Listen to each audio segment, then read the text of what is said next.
Recently, the CEO of Chick-Fil-A, which has been very overt about its Christian values, said this: "I think we are inviting God's judgment on our nation when we shake our fists at him and say, 'We know better than you as to what constitutes a marriage.'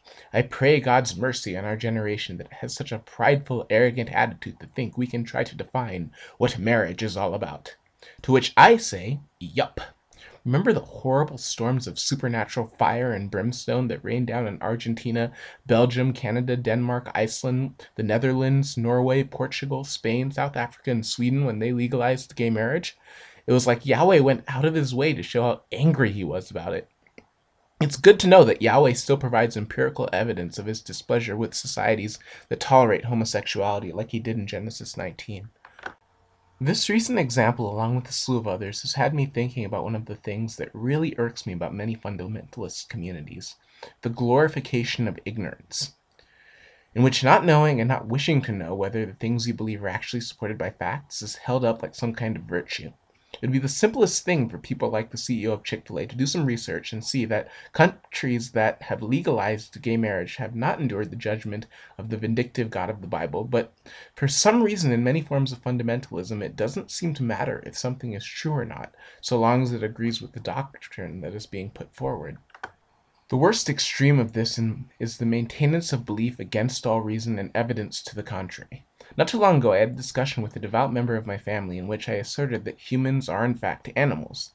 This person was so incensed and shouted, "We are not animals!" When I backed up my point with evidence showing why humans qualify as animals, this person told me that they didn't care what the scientists had to say. We are not animals. How do you reason with that? When Christianity and other religions teach their followers that faith is a higher virtue than critical thought and empirical inquiry, how can there be any hope of actual dialogue between rationalists and believers? When a religion actually teaches that it is commendable to disregard one's own critical thinking and trust in faith, how can there be a reasonable dialogue?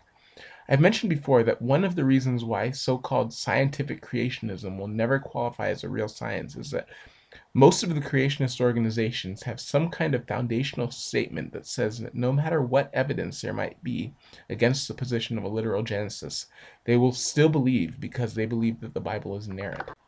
I am reminded of quotes by Martin Luther and John Calvin, two prominent instigators of what eventually became the Protestant Reformation.